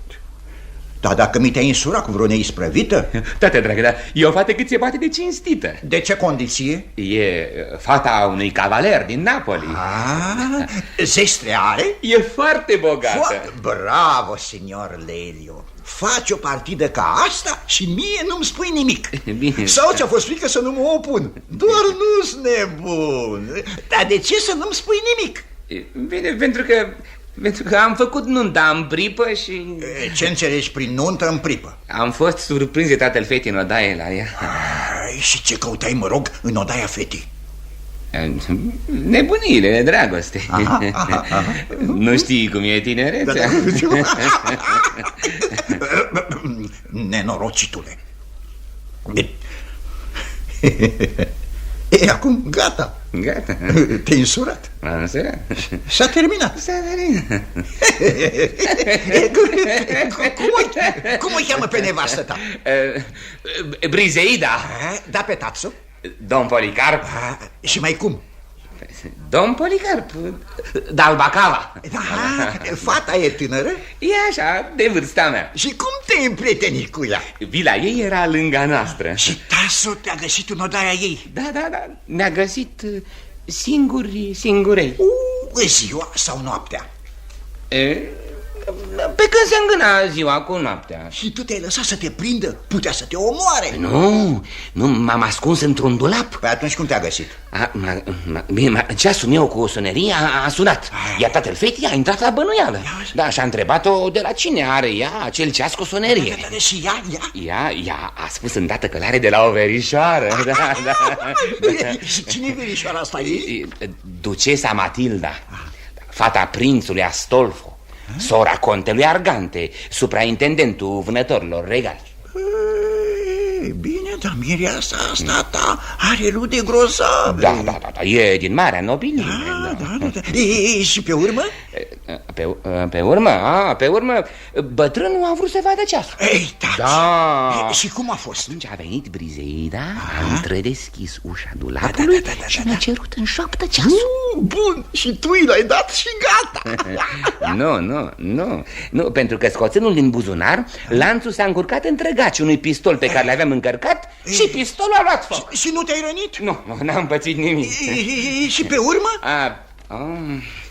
Bine, pe urmă mare tărăboi. Socrul meu a chemat pe toți servitorii. Și te-au găsit? Ba bine că nu. Îmi tremură inima. Și ce ți-au făcut? Eu atunci am pus mâna pe spadă și ei au rupt-o cu toții la fugă. Dar dacă te omorau... Am o spadă care nu se teme de nimeni. Parcă mi-ai povestit un roman de aventuri. Și totuși îți povestesc purul adevăr. Și cum s-a isprăvit povestea? Da, socrul meu a reclamat cazul judecătorilor. A venit un capitan cu câțiva soldați. M-a obligat să mă cunun cu fata. Și drept pedeapsă m-au silit să primesc 20.000 de scuzi dot. Asta este poate pentru prima oară când un rău se termină cu bine. Desfit pe orice gazetar din lume să născocească un fapt atât de bine ticăit. Și de ce nu ți-ai adus cu tine și nevasta la Veneția? E însărcinată în 6 luni și... E și însărcinată în 6 luni. Ei, da, știu că mi-ai făcut-o. De ce, tată? Pe bună dreptate, socrul tău o să spună că ai un tată nicioprit, care n-a fost în stare să-i scrie măcar un rând că se bucură de căsătoria fiului său. Da. Astă seară vreau să-i scriu numai decât. Vreau mai ales să-i spun să aibă grijă de noră mea și mai ales de pruncul care o să se nască. Da. Fiind rodul fiului meu, este și trup din trupul meu. Mă duc repede. Da. Da, am uitat cum îi mai spune el domn Policarp. Mai spune-mi o dată, dragă băiete. Și eu am uitat. Cine? Domn Policarp? Domn Policarp, Carciofoli. Nu, parcă mi-ai spus altfel. Nu. Mi-am adus aminte. Ai spus domn Policarp Dalbacava. Da, nu, Carciofol e numele. Albacava e moșia. Îl cheamă și într-un fel și într-altul. Da. Am priceput. Mă duc să-i scriu să mi-o trimită la Veneția pe scumpa mea noră. Da. Abia aștept să o văd. Abia aștept să-l sărut pe mititel. Singura speranță și singurul sprijin al neamului meu. Cârjă a bătrânețelor bietului domn Pantalone.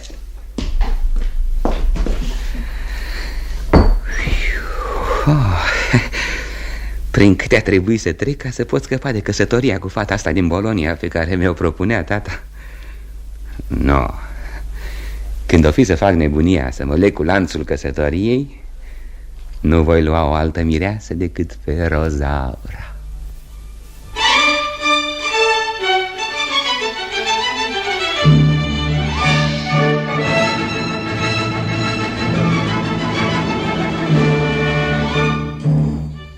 Rețeaua de minciuni pe care Leli o țese cu o uluitoare repeziciune tulbură din ce în ce mai mult viața liniștită a celor două familii. Rând pe rând, doctorul, fetele lui, signor Pantalone cad victime mincinoaselor lui Urzeli. Dar cel mai nefericit este signor Florindo, care își vede primejduită iubirea sa pentru Rozaura.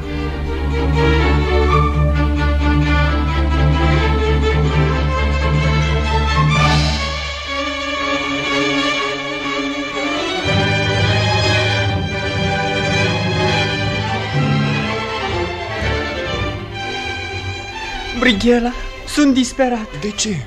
Am auzit că signor doctor Balanzoni vrea să o mărite pe signora Rozaura cu un marchiz napolitan. Dacă e așa, trebuie să-i vorbi și să vă destăinuiți iubirea. Da, Brighella, am compus un sonet în care îi destăinuiesc Rozaurei secretul meu.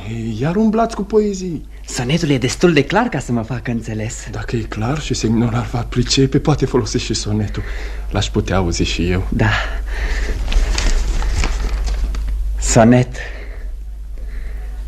Stăpâna vieții mele, iubita mea curată, mult sufăr în tăcere cu drag gândind la tine, iar teama de a te pierde, Rozaura adorată, mi neacă ochii în lacrămi și pieptul în suspine. Eu nu sunt de neamare, n-am nume, bogății, averea ființei mele umilei doar credința, iar barca vieții mele pe valul larg al lumii își are pânză cinstea, iar cârmă iscusința. Născut v-am sub cerul Lombardiei. Norocul sub dulcea ta privire mă aduce neîncetat. Tăcerii mele astăzi cuvintele iau locul. Iubirea aici mă ține în preajma ta legat. Rozaura mea scumpă îmi știe acum focul și poate al meu nume îl vei afla vreodată. Ei, ce zici, Brighella? E frumos, dar nu spune nimic. Cum nu spune nimic? Nu vorbește clar despre mine? Și apoi versul: norocul sub dulcea ta privire mă duce neîncetat. Nu spune precis că sunt eu? Da, dar poate să fie și altul. Lasă-mă, Brighella, ești prea mofturos. Sonetul e clar și Rozaura o să-l înțeleagă. Dacă o să-i dați dumneavoastră, o să priceapă mai bine. Nu vreau să-l dau eu. Dar atunci cum vreți să faceți? Îl arunc pe terasă. Uite așa. Brighella, mi se pare că aud pe cineva venind pe terasă. Să stăm aici să vedem ce se va întâmpla. Ba dimpotrivă, să fugim. Vino cu mine. Când o să vorbească, o să fie prea târziu. Parcă am văzut căzând ceva pe terasă. Uite o bucată de hârtie. Ce-o fi scriind?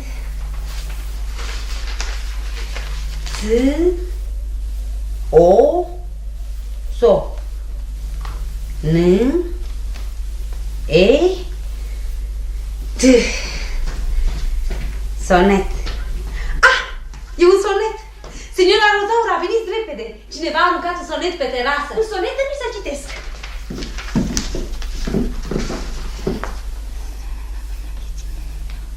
Sonetul acesta are unele expresii care mă surprind. Signora Rozaura, priviți, jos în stradă, signorul marchis Hasdrubal.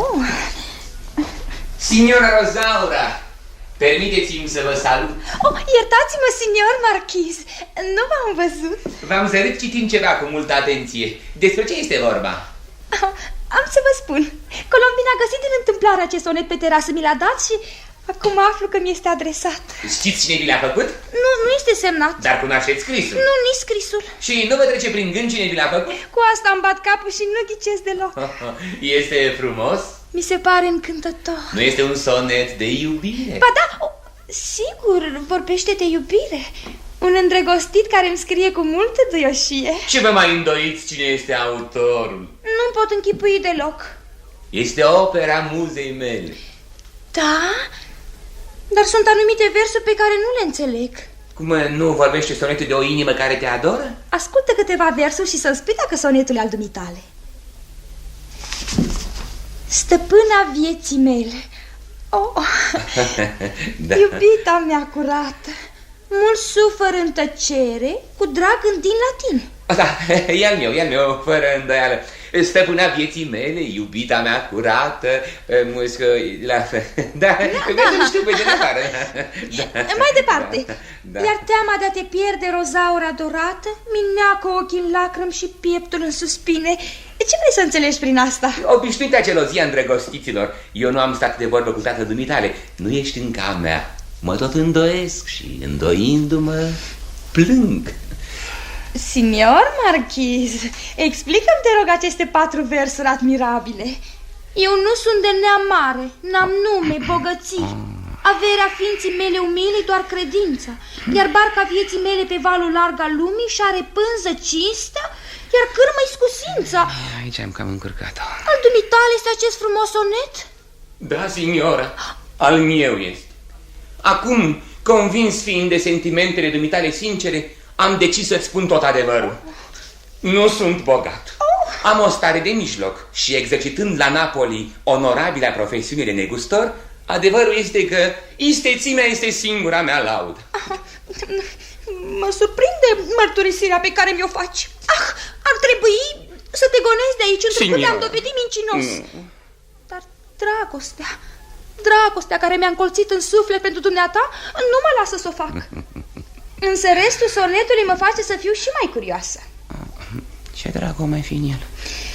Născutul m-am sub cerul Lombardiei. Cum se potrivește cu dumneata acest vers dacă ești napolitan?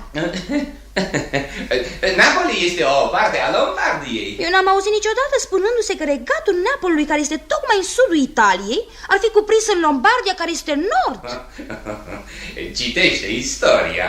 Ai să vezi că longobarzii au ocupat întreaga Italie, iar toate locurile pe care le-au ocupat longobarzii în poezie se numesc Lombardia. În fața unei femei pot trece și drept istoric. O fi cum spui dumneata, ultima strofă. Da, ultima strofă. Dacă scap și de asta e o adevărată minune. Rozaura mea scumpă îmi știe acum focul. Versul ăsta n-are nevoie de nicio explicație. Dar în schimb avea nevoie ultimul. Și poate al meu nume îl vei afla vreodată.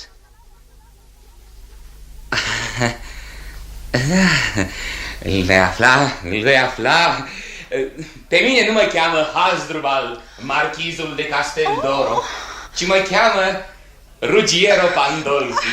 Așadar, ți-ai prefăcut și numele? Da, ieri seară eram înclinat spre prefăcătorie. Nu vreau să fiu iar păcălită. N-ai decât să vorbești cu tata. Spune dumnealui cine ești și dacă el va consimți, eu nu o să pot refuza. Cu toate că m-ai păcălit, nu sunt în stare să te urăsc. Signora, unde îl pot găsi pe tatăl dumitale? Iată-l că vine.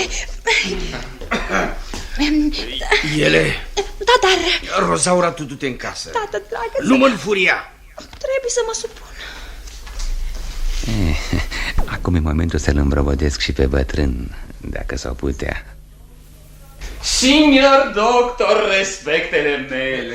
Cu plecăciune, signor. Nu sunteți dumneavoastră tatăl signorilor? Ba chiar eu. Mă bucur din toată inima și țin să am cinstea de a vă putea fi de folos. Sunteți prea amabil. Signor doctor, eu sunt omul care în toate afacerile mele nu știu multe. De aceea dați-mi voie să vă spun fără înconjur că o iubesc la culme pe fata dumneavoastră și că vreau să o iau de soție. Așa-mi place. Scurt scurt și cuprinzător. Iar eu vă răspund că îmi faceți o cinste pe care nu o merită. Și vă dau cu atât mai bucuros dacă veți binevoi am înfățișa necesarele atestate ale stării dumneavoastră civile. Dacă îmi dați mâna, signori Rosaura, vă spun de îndată cine sunt. Păi nu sunteți signorul marchisul Hasdrubal? Stai să vezi, dragă doctore. Aici erai! Pe dumneata te căutam, senior Lelio. Ai să-mi dai socoteală de minciunile scornite pe seama fetelor doctorului. Dacă ești om de onoare, trage spada. Cum, signor Tavio, așa vorbiți cu signor marchiz? Ce marchiz? Ăsta e Lelio, băiatul lui signor Pantalone. Pe dracu, ce aud? Oricine o fi, am să te învăț eu cum să te porți. Oftim dacă-ți dă mâna. Hai, signor Lelio, ce mai aștepți? Pune mâna pe spate. Stați, signor Tavio, te rog. Decizi dumneata să te bați cu el cu nepricopsitul ăsta de mincinos. Haide, poftim cu mine. Lasă-mă, te rog. Nu vreau, nici nu vreau să aud. Dacă ții la fata mea, Mă văd obligat să te ascult. Dar lasă că ne mai întâlnim noi, senior Lelio. Da, oricând o fi am să-ți dau cuvenită satisfacție. Da, vezi, signor marchiz, signor napolitan, signor cavaler, șarlatanule, piciosule, signor Tavio, să mergem în casă. Afurisitul de Otavio se ține mereu de capul meu, dar jur pe cea mai scump care să mi-o plătească. Spada asta îl va face să regrete că m-a insultat. Ține, signor. Ce făceați cu spada în mână, stăpâne? Arlechino, am fost provocat la duel de Otavio. Și v-ați bătut? 3 sferturi de oră. Și cum a ieșit? Dintr-o împunsătură, i-am străpuns inima dintr-o parte în alta. O fi murit. Fără discuție. Și unde e cadavrul? Care cadavru? L-au dus de aici. Bravo, stăpâne! De când vă știu n-ați mai făcut dumneavoastră una ca asta? Ce-mi văd ochii? Stăpâne, uite sus pe terasă, signor Otavio. Nu mi-ajunge satisfacția pe care mi-ai dat-o, signore. Te aștept mâine la judeca. Dacă ești om de onoare, poftește să te bați în duel cu mine. Îți făgăduiesc că voi veni, signor Otavio. Am să te învăț eu minte să mai spui minciuni. Stăpâne, umblă mortul. M-a orbit mânia și am ucis pe altul locului. L-ați ucis cu spada unei născociri de spirit. Sfidez pe oricine se poate mânui cu mai multă dibăcie ca mine spada spiritului. Sonetul acela m-a pus totuși în mare încurcătură. Rivalul ăsta necunoscut al meu m-a nimerit bine. Dar spiritul, dibăcia și istețimea minții mele mă fac să mă descurc din orice aventură, oricât de neobișnuită. Când am să-mi fac testamentul, o să ordon să fie săpate aceste versuri. Aici zace Lelio, vestitul mincinos, ce vrând să păcălească pe oricine avea să-l vază, îl întrecea în minciună pe un avocat zelos și într-o născocire pe un nuvelist de vază. Deși n-astă groapă aici, mort îl vezi? Faci mult, o trecător, a Evea mort să-l crezi.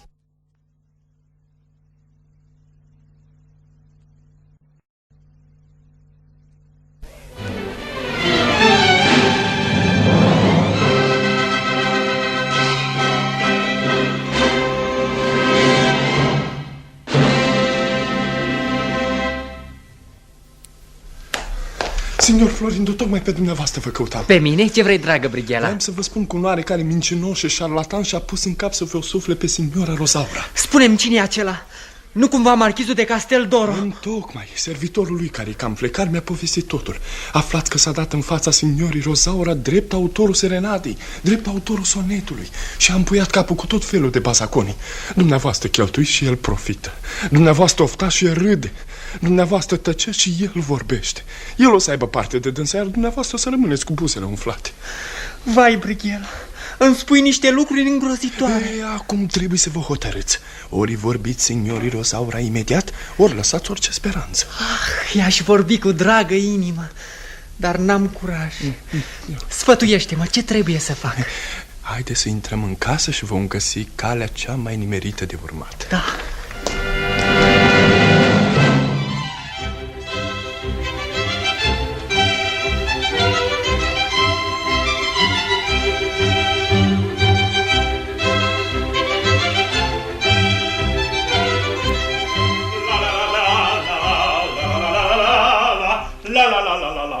la la la la Posta! Signor Pantalone, o scrisoare! Aveți să-mi dați 30 de centime. De unde e scrisoarea? A venit cu poșta de Roma. O fi de la Napoli. Ține 30 de centime. Vă rog ceva.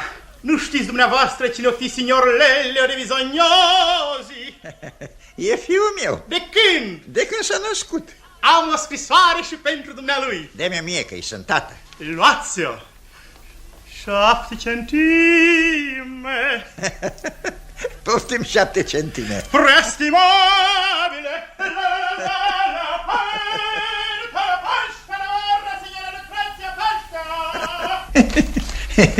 Cine mi-a fi scriind? Preestimatul meu senior. Cine e ăsta care îmi scrie? Masaniello Capezzali, Napoli, 22 aprilie 1750. Nu știu cine o fi. Ia să vedem. Scriind eu 2 scrisori pe adresa signorului Lelio, fiul senioriei voastre, și ne primi niciun răspuns, mă decid să adresez prezenta scrisoare senioriei voastre. Signor Lelio, cu 2 zile înainte să plece din Napoli, m-a rugat stăruitor pe mine, bunul său prieten, să-i procur certificatul că n-a mai fost căsătorit, spre a se putea eventual însura la Veneția. Asta e bună. Păi parcă spunea că e însurat.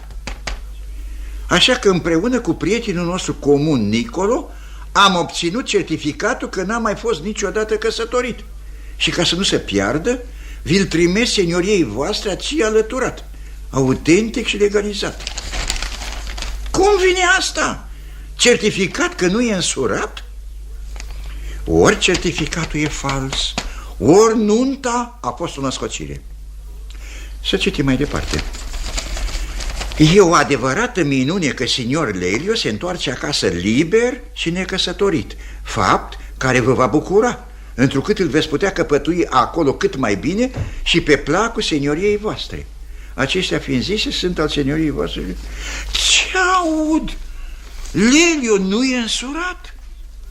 Ăsta e certificat autentic și în toată regula. Fals nu poate să fie. Dar de ce să-mi povestească mie Lelio toată basaconia cu căsătoria lui? Ia să vedem dacă din scrisoarea astălaltă adresată lui nu se poate afla ceva. Dragă tată, te căutam. Dragă fiule, ai picat la timp. Ia te rog să-mi spui, ai cunoscut la Napoli pe un oarecare signor Masaniello Capezzali? Da, l-am cunoscut. L-am știut toate isprăvile. De nu i-o fi scris tati ceva. E om de treabă? Da, așa a fost. Dar nu mai e. Nu. Și de ce, mă rog? Pentru că săracul de el a murit. Da? Da, a murit. Să-ți dau o veste bună. Scumpul dumitale prieten Masaniello a înviat. Fugi că glumești. Ia uite, nu e ăsta scrisul lui? Nu. Dar de unde? Cum? Din păcate al lui este, ce dracu i-o fi scriind. E sigur? Sigur că nu e scrisul lui? Sunt foarte sigur. Dacă a murit... Dacă a murit, Dumnezeu să-l ierte. Să lăsăm hârțoagele astea la o parte și să ne vedem de alte treburi. Ce i-ai făcut doctorului Balanzoni? Lui nimic. Lui nimic? Dar fetii lui? Ea mi-a făcut mie ceva. Ea ție? Da. Ce naiba ți-a putut face? M-a fermecat, m-a orbit. Am impresia că mi-a făcut vrăj. Ei, taci. Da. Și cum a fost? Se vezi, ieri spre seară treceam prin fața hanului. Ea m-a văzut de la fereastră și a început să suspine. Eu m-am oprit să o privesc. Privirile mele s-au întâlnit cu ale ei. Așa. Și gata, ne-am îndrăgostit. Cred că am zăpăcit-o cu acel farmec al meu care le dă gata pe toate femei. Păi da, sigur, tu le dai gata la iuțeală pe toate. Dar ia spune-mi, făcut ai vreo serenadă? Închipuiește-ți, întâmplător se cânta o serenadă. Tocmai o ascultam și fata a crezut că eu am pus să o cânte. Totul ai scornic că ai fost în casă la ea după serenadă? Eu nu mint, în casă am fost. Și ai luat masa cu ea? Trebuie să-ți mărturisesc că da. Și nu ți-a fost rușine? Ea m-a poftit. Ți se pare că și-a de bine unui bărbat însurat să facă asemenea lucruri? Da, e drept că au făcut rău, dar nu o să mai fac, nu. Că însurat ești, sigur? Da. Dacă nu mi-o fi murit nevasta. Păi, de ce să moară? Poate să fi murit la naștere. La 6 luni? Mai știi minunile naturii? Ia ascultă, știi tu cine e signora Rosaura cu care ai vorbit și în casa căreia ai fost? Este fata doctorului Balanzoni. Tocmai. E chiar aceea pe care azi dimineața am propus să ți-o dau de soție. Cum, ea e? Da, ea e. Dar mi-ai spus că e fata unuia din Bologna. Păi da, doctorul Balanzoni e chiar din Bologna. Drage, ce-am făcut? Ce zici? Dacă ai fi fost liber, ai fi luat-o. Din toată inima. Dragă tată, să nu lași să ne scape. Nu pot trăi fără ea. Dar câte neveste ai vrea? 7 ca turcii? Una singură mi-ajunge. Bine, o ai pe Briseida. Oh, tată, cad în genunchi în fața ta. Îți cer iertare. De 1000 de ori iertare. Haide, spune. Briseida este o poveste. Aha. Eu nu sunt însurat. Bravo, signor Lelio. Bravo. Nu ți-a fost rușine să-l îmbrobodești în halul ăsta pe tatăl tău? Nici n-ai apucat să ajungi bine în Veneția și ai și intrat în vorbă cu persoane care nici nu știi cine sunt. Le dai a înțelege că ești napolitan, Don Hasdrubal de Casteldoro, nepot de prinț și mai frate cu un rege. Ai ajuns să-l păcălești și pe tatăl tău. Îi spui că te-ai însurat la Napoli. O scoți ca din cutie pe signora Briseida, pe domn Policarp, ceasul cu sonerie, pistolul. Și îți permiți să-mi storci mie lacrimi pentru o noră închipuită, pentru un nepot născocit. Cum ai putut scorni toate astea? Noblețea omului se socotește după fapte. Buna credință este cel mai de preț capital al nostru. Dacă eu n-aș fi cinstit, aș fi nevrednic de familia mea, de prea onoratul nume de Bizionozi. Tată dragă, numai iubirea pentru signora Rosaura m-a făcut să mint împotriva sincerilor mele deprinderi. Dacă ar fi adevărat că te-ai pocăit, n-ar fi nimic. Dar tare mi-e teamă să nu fii mincinos din fire. Nu, te asigur, detest minciunile și le urăsc de moarte. Da, fie-ți milă și nu mă lăsa. Obține-mi iertarea, scumpii mele Rosaura. Altfel, ai să mă vezi mort. Sărăcuțul de el, mi se rupe inima. Dacă m-aș putea încrede în tine, aș căuta să te fericesc. Tată dragă, dar mi-e frică. Dacă mai spun o minciună, să mă trăznească cerul. Așa? Da. Bine. Așadar, la Napoli nu te-ai însurat? Nu. N-ai nicio obligație față de nicio femeie? Față de femei nu mi-am luat niciodată vreo obligație. Gândește-te bine. N-aș mai spune o minciună pentru tot aurul din lume. Așa? Ia uite aici. Ce e asta? Ce fericit sunt! E certificatul că n-am mai fost niciodată căsătorit. Îmi pare rău numai că este fals. Cum fals? Privește cu atenție sigiliile. E fals pentru că îl trimite un mort. Un mort? Cum asta? Păi uite, îl trimite signor Masaniero Capezzali, de care spuneai că a murit acum 3 luni. Ia să văd. Tată dragă, acum recunosc scrisul, da. Nu scrie Masaniello bătrânul, nu, ci fiul său, scumpul meu prieten. Fii bun, te rog și dă-mi mie certificatul. Și pe fiul său îl cheamă tot Masaniello ca și pe tată? Da, la fel. Ți-e prieten și nu-i recunoști scrisul? Am stat tot timpul împreună, n-am avut ocazia să corespondăm. Da, cunoșteai scrisul lui taică-său? Da, îl cunoșteam pentru că era bancher și mi-a făcut câteva scrisori de credit. Aha, va să zic că certificatul este bun. Perfect, pot să mă însor și mâine. Da, bine, o să vorbesc cu doctorul și vedem noi ce-i de făcut. Da. Uite o scrisoare de la Roma pe care mi-a dat-o postașul pentru tine. Da, dă-mi-o să o citesc. Ba, dacă nu ți-e cu supărare, vreau să o citesc eu. Tată, fii bun, te rog, scrisoarea este a mea. Iar eu sunt tatăl tău și pot să o citesc. Mă rog, cum vrei. De n-ar mai ieși vreo încurcătură. Prea iubitul meu soț. Prea iubitul meu soț? Iubitul meu soț. Scrisoarea asta nu e a mea. Uite adresa. Senioriei sale, prea ilustrului și respectabilului senior Lelio Bizionozi, Veneția. Vezi că nu e a mea? Nu, de ce? Noi nu suntem prea ilustri și prea respectabili, signor. Ziua de azi titlurile costă puțin. Și apoi dacă ar fi după tine, tu te-ai dat și drept alteță. Dar să vedem cine scrie. prea credincioasa dumitale soție Cleonice Anselmi. Vezi, nu e a mea scrisoarea. Și cui crezi că este adresată scrisoarea? O mai fi altul cu numele și pronomele meu. Eu care trăiesc de atâția ani la Veneția n-am auzit să mai fie vreun alt bizionos afară de mine. Ia să vedem ce scrie. Fără îndoială, Cleonice, îmi faci tot felul de reproșuri, dar o să mă descurc eu până la urmă. Plecarea dumitale din Roma m-a lăsat într-o stare disperată, căci cu toate că mi-ai promis să mă iei cu dumneata la Veneția, ai plecat pe neașteptate. Dacă îți spun eu că nu e a mea. Dar dacă spune că ai plecat la Veneția? Bine, dar poate că și celălalt o fi plecat la Veneția. Adu-ți aminte că mi-ai pus în deget inelul de logodnă. Nu mai încape îndoială, nu e a mea. Să citim mai departe. Scrisoarea asta parcă ar fi soră cu sonetul. Dacă te bat cumva gândurile să mă păcălești, află că oriunde te-ai găsi, am să știu să-mi fac dreptate. Vreo nenorocită pe care a lăsat-o logodnicul. Lelio Bizioniozi ăsta trebuie să fie o mare canadie. Da, și împătează mie numele. Tu care ești atât de sincer. Asta e mândria mea. Să vedem sfârșitul. Dacă nu mă aduci acolo și nu te hotărăști să te însori cu mine, am să pun pe cineva cu mare trecere să-i scrie tatălui dumitale, senior Pantalone. Hai, Pantalone! Uite, tot așa îi spune și lui taică-su. Știu că senior Pantalone este un onorabil negustor din Veneția. Cu atât mai bine. Și cu toate că ai fost crescut la Napoli de fratele său, din ce în ce mai bine.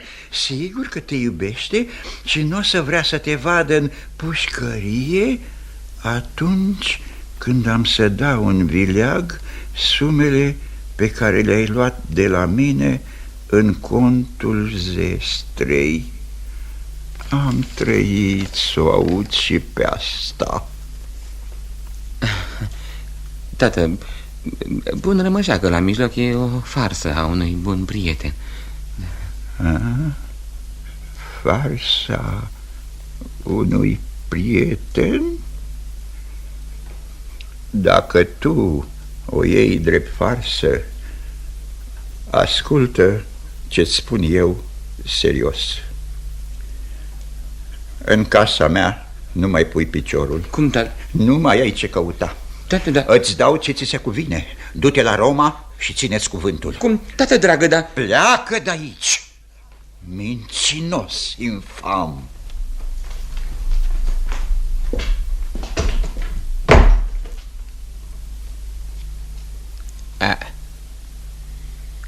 Nu mă pierd eu cu firea pentru fleacuri de-astea. Da, am să caut să spun numai adevărul. Dar dacă vreodată nu mi-ar merge spunând adevărul, simt că marea mea ispită o să fie tot minciuna.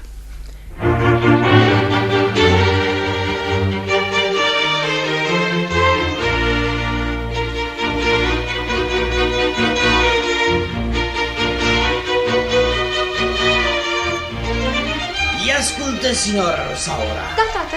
De când nu l-ai mai văzut pe signor marchiz Hasdrubal de Casteldor? Știu prea bine că nu este marchiz. Aha, atunci vei ști și cine este. Da, îl cheamă Ruggiero Pandolfi și este negustor din Napoli. Ruggiero Pandolfi? Așa mi-a spus. Negustor din Napoli? Da, din Napoli. Proastă mai ești. Știi tu cine e ăla? Cine? Lelio, băiatul Pantalon. Cel pe care mi l-ai propus de admire. Chiar el, comoara aia de băiat. Atunci dacă e el, lucrurile se pot aranja mult mai ușor. Ascultă, nefericită, unde te duce în echipzuința ta. Lelio Bizoniozi, care a căutat să te seducă sub un nume fals, este căsătorit la Napoli. Nu cred. Mi-a spus chiar tatăl său. Vai, nenorocita de mine. Vai, ce om fără suflet. Acum plângi, ușuratică. Am să te trimit la mănăstire ca să te potorești. Ai dreptate, tată dragă. Pedepsește-mă că merit.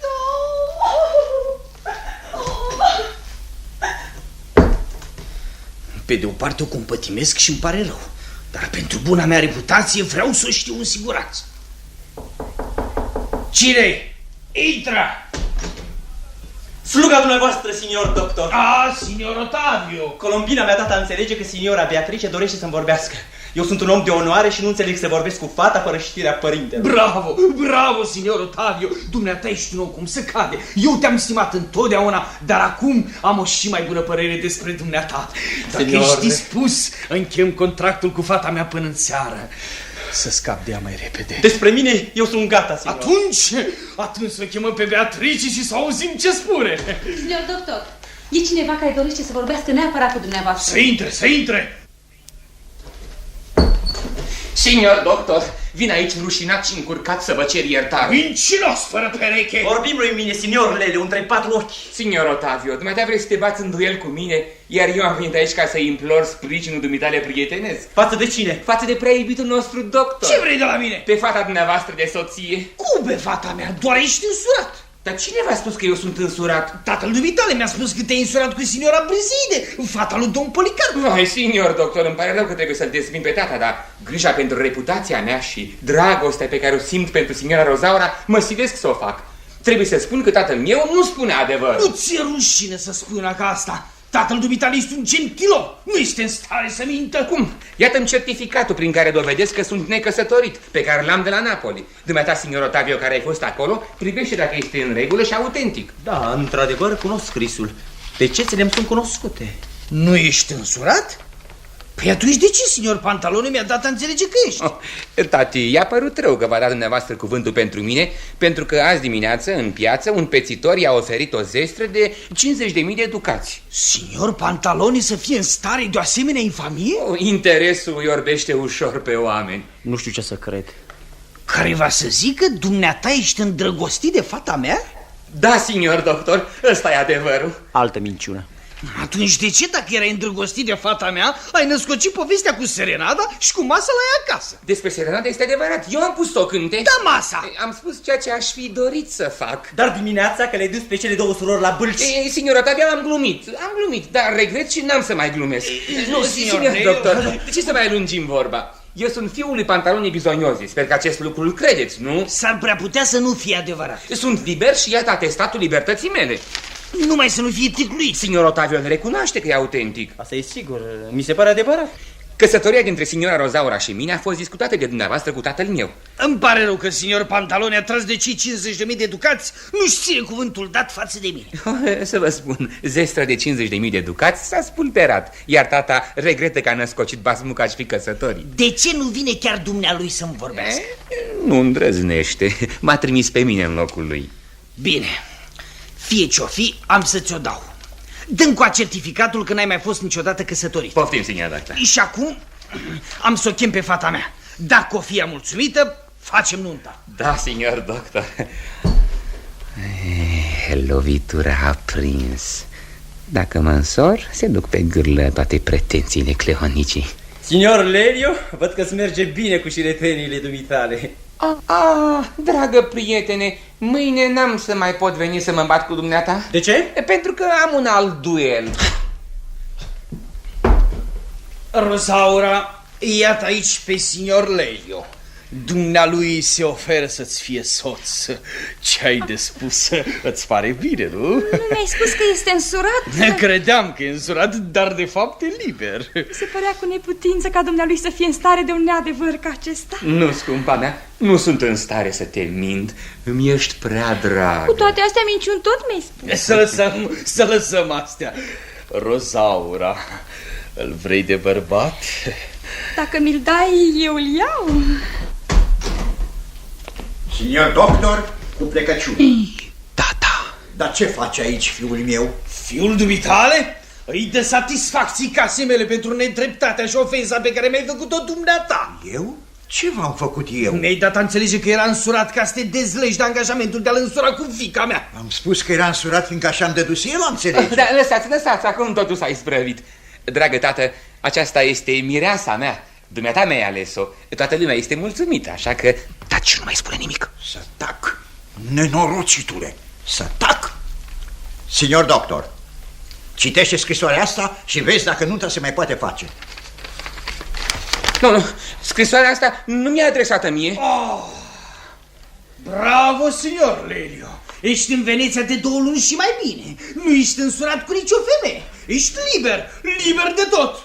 Rosaura, pleacă de lângă acest mincinos infam. A stat la Roma 3 luni și s-a logodit cu Cleonice Anselmi. Nu se poate însura cu alta. Șarlatanule, mincinosule! Deoarece tata vrea să mă facă de rușine, sunt nevoit a vă spune că aceea este o femeie de proastă condiție pe care am cunoscut-o din întâmplare la un han din Roma în cele 3 zile cât am stat acolo.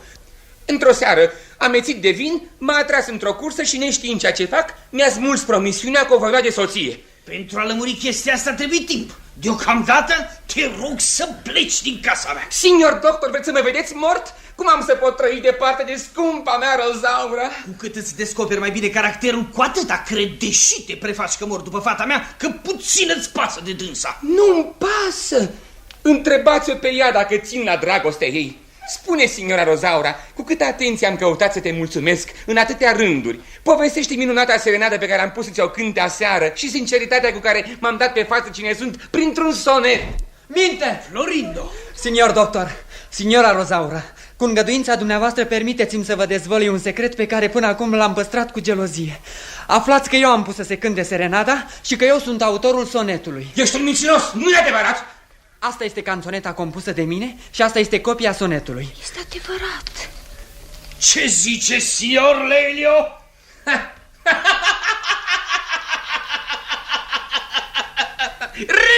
Râd ca un nebun!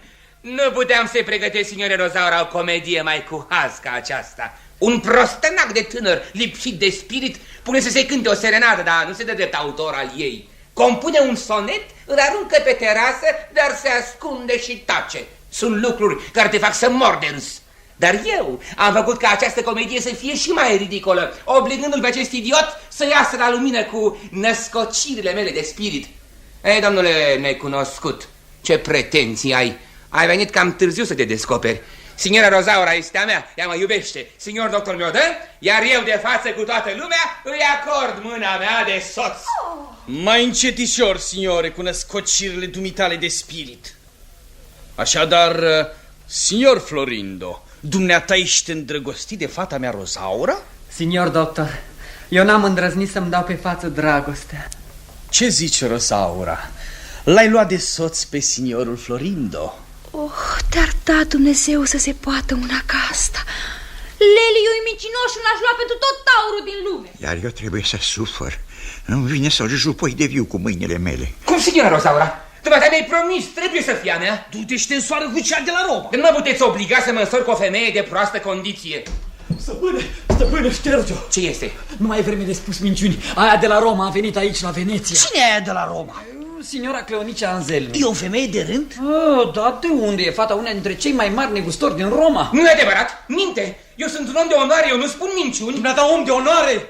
Dumneata, signore, te-ai referit onoarea și buna credință prin jurăminte false și prin mărturii mincinoase. Să pleci imediat de aici. Ascultă, doctore, așa te porți cu fiul meu? Un fiu care nici cinstește onoarea părintelui său. Din păcate, da, așa este. Fiu netrebnic, pleacă. Nu vreau să te mai văd. Da. Dispar din ochii mei.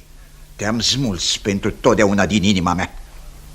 N-am să mai spun niciodată vreo minciună. Minciună nu, doar câteodată așa, câte o născocire de spirit. Acum Rozaura o să se mărite cu signorul Florindo, iar signorul Ottavio o să o ia pe Beatrice.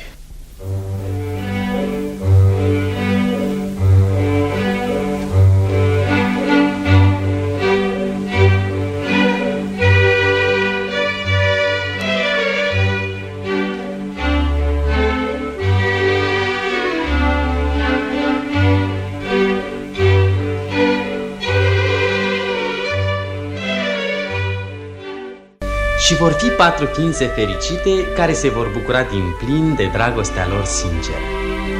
Vom iubi întotdeauna adevărul, învățând de la mincinosul nostru că minciunile îl fac pe om ridicol, necinstit, urât de toată lumea și că pentru a nu fi mincinoși trebuie să vorbim puțin, să gândim mult și să spunem întotdeauna numai adevărul.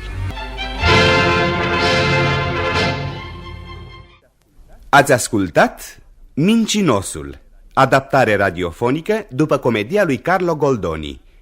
Distribuția a fost următoarea: Pantalone, Nicolae Neamțu Otonel, artist emerit; Lelio Bisognosi, Ion Lucian, artist emerit; Doctorul Demsavu, Ottavio Stroi Atanasiu, Florindo Gheorghe Crâșmaru, Brighella Jean-Lorin Florescu, Rozaura Iarodara Nigrim, Beatrice Ștefania Georgescu, Arlechino Tudorel Popa, Colombina Valentina Cios, cântăreața Gabi Angelescu, poștașul Arcadie Donos, un băiat Valeriu Buciu, birjarul Stere Niculescu, crainicul Constantin Dinescu, regia artistică Ion Lucian, artist emerit.